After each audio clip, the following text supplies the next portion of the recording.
विराम चिन्हों और उनके नाम की जोड़ बनाइए। See what is this first? यहाँ पे क्वेश्चन मार्क यानी प्रश्नसूचक चिन्ह, ये कब किया जाता है?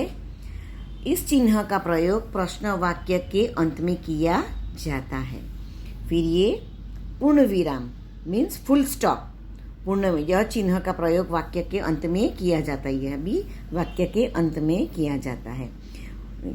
एक्सक्लेमेशन मार्क उद्गार चिन्ह, ये कब किया जाता है? उद्गार चिन्ह, इस चिन्ह का प्रयोग हर्ष, प्रशंसा, दुख, आश्चर्य, घृणा आदि भावों को सूचित करने वाला शब्द अथवा वाक्य के अंत में किया जाता है। Mean surprise, anger, Joy, excitement, ये सब हम एक्सप्रेस कर सकते हैं कि वाव व्हाट अ ब्यूटीफुल फ्लावर। तो वाव के बाद हम क्या लगाएंगे? ये एक्सक्लेमेशन यानी उद्गार चिन्ह लगाएंगे, ऐसे कि वाह कितना सुंदर दृश्य है, तो वाह के बाद ये उद्गार चिन्ह लगाएंगे। फिर ये कॉमा यानी अल्प विराम, वाक्य पढ़ते समय जहाँ थोड़ी देर के लिए रुकना है वहाँ इस चिन्ह का प्रयोग किया जाता है। जैसे कि एक एग्जाम्पल देती हूँ मैं, जैसे विज्ञान, गणित, भूगोल मेरे प्रिय विषय है, तो विज्ञान के बाद क्या करेंगे? कॉमा, और गणित के बाद कॉमा। विज्ञान, गणित, भूगोल मेरे प्रिय है, तो विज्ञान के बाद कॉमा और गणित के बाद कॉमा, फिर लिखेंगे भूगोल मेरे प्रिय विषय है। फिर ये इन्वर्टेड कॉमा, अवतरण चिन्ह, अवतरण चिन्ह, जब किसी के कहे गए शब्दों को ज्यों का त्यों लिखना हो तब इस चिन्ह का प्रयोग किया जाता है।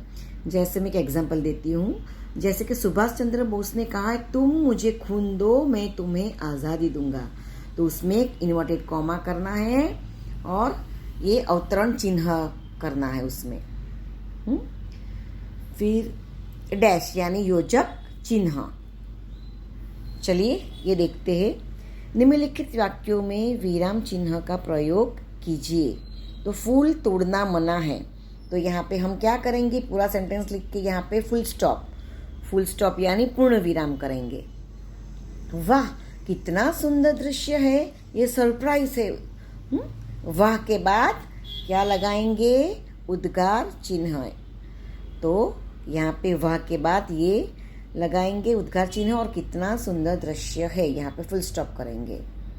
फिर बसों में लिखा होता है धूम्रपान का निषेध है, तो यहाँ पे हम क्या लगाएंगे?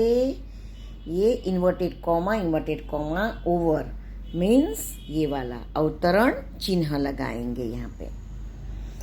फिर धारा रात दिन पड़ती रहती है, तो ये पूरा सेंटेंस लिख, यहाँ पे धारा रात दिन पड़ती रहती है, तो यहाँ पे फुल स्टॉप यानी पूर्ण विराम करेंगे। पौधे बारिश में ही क्यों लगाए जाते हैं? ये प्रश्न पूछा गया है, जैसे पौधे बारिश में ही क्यों लगाए जाते हैं, तो यहाँ पे क्वेश्चन मार्क यानी प्रश्नसूचक चिन्ह लगाएंगे। चलिए आगे देखते हैं।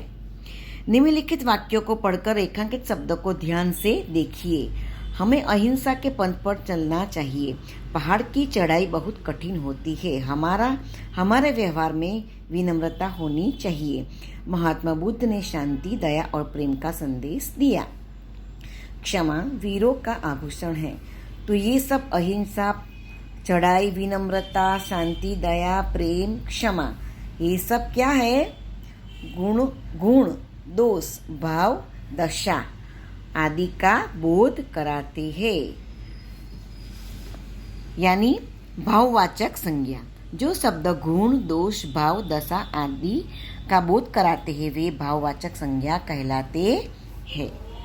निम्नलिखित शब्दों में से भाववाचक संज्ञा के चौकोर पर सही निशान कीजिए।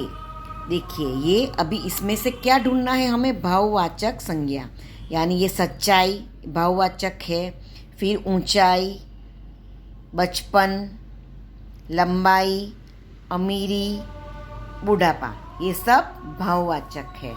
तो कौन से भाववाचक नहीं है? तो ये सच्चा, फिर ऊंचा, लड़ना और गंगा ये भाववाचक नहीं है। सच्चाई, ऊंचाई, बचपन, लंबाई, अमीरी और बुढ़ापा ये भाववाचक संज्ञा है। अभी निम्नलिखित वाक्यों को पढ़िए, रेखांकित शब्दों को ध्यान से देखिए। रेलवे स्टेशन पर लोगों की भीड़ रहती है। बच्चों की टोली होली खेलने निकली है। सभा में कई लोग इकट्ठे हुए। तो भीड़, टोली और सभा ये सब क्या है? समूहवाचक संज्ञा यानी कलेक्टिव नाउन।